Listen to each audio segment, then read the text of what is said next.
আজকে সকালের নাস্তায় ছিল বাঁধাকপি আর সাথে ছিল রুটি। এরকম বাজি দিয়ে রুটি খেতে কিন্তু অনেক ভালোই লাগে। প্রথমে আমি এইখানে কয়েকটা তেল ছাড়া রুটি বানিয়ে নিচ্ছি। তবে এইখানে আমার জন্য 2টা তেল দিয়ে ভেজে নিছি।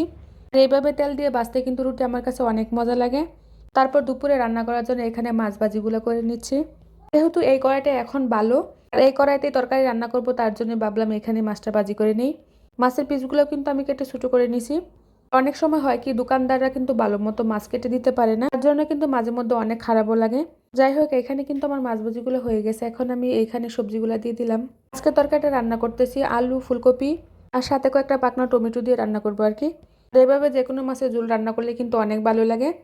ফুলকপি এভাবে রান্না করলে কিন্তু বাজে একটা গন্ধ থাকে, এটা আর লাগে না। যাই হোক, এখানে মোটামুটি আমার সিদ্ধ হয়ে গেছে। এখন কিন্তু আমি সব কিছু দিয়ে পানি দিয়ে দিব।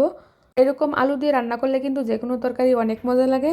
এখানে যে টমেটোগুলো আছে এই টমেটোগুলো কিন্তু অনেক সুন্দর ছিল।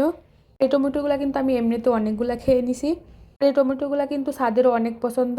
যদি তরকারিতে দেওয়ার জন্য কাটা হয় তাহলে কিন্তু এমনিতে অনেকগুলো খাওয়া হয়ে যায়। যেহেতু এখন টমেটো অনেক সস্তা এবং সুন্দর, তাই তো বেশি করে টমেটো এমনিও খাওয়া যায়।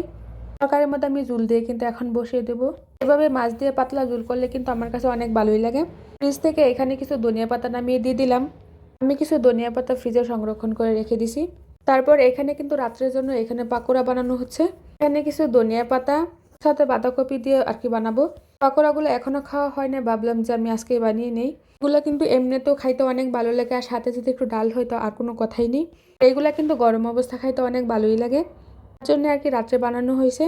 এইখানে আমি অল্প করতে চাইছি, তো এইখানে কিন্তু অনেক বেশি হয়ে গেছে। আমার জিনিসের মধ্যে কোনো আন্দাজই থাকে না, তো একটু বানাতে চাইলে কিন্তু অনেকগুলোই হয়ে যায়। অনেক সময় অনেক মুশকিলেই পড়ে যায়। যাই হোক, ভাবলাম যে এখন শুধু শুধু কতগুলা খেয়ে নেবো, তারপর কিন্তু কিছু বাদ দিয়েও খাওয়া হবে। এগুলা কিন্তু আমি চালের গুঁড়া দিয়ে করে নিচ্ছি। আর চালের গুঁড়া দিয়ে বানালে কিন্তু অনেক সুন্দর হয়, খাইতেও কিন্তু অনেক ভালো লাগে। কড়াইয়ের মধ্যে যে তেলগুলো দেওয়া হয়েছে এই তেল দিয়েই কিন্তু সুন্দর করে আমার ভাজিগুলো হয়ে গেছে। পাকোড়া খাইতে কিন্তু আমার অনেক দিন ধরে মন চাচ্ছিল, যে কোন সময় করব তাই ভেবে পাচ্ছিলাম না। ভাবলাম যে আজকেই করে নেই। তারপর যে বাবা সেই কাজ তো করেই নিলাম। আর এইভাবে পাকোড়া বানিয়ে সবাই মিলে খাইতে কিন্তু অনেক ভালো লাগে। যাই হোক, এখানে কিন্তু প্রথমে যেগুলো দেওয়া হয়েছিল ওইগুলা কিন্তু হয়ে গেছে। চালের গুঁড়ির কারণে কিন্তু অনেক ক্রিস্পি হয়েছে এগুলা। এখন এগুলা কিন্তু এমনিতেই খাওয়া হবে, তারপর যেগুলো আছে এগুলো কিন্তু বাদ দিয়ে খাওয়া হবে।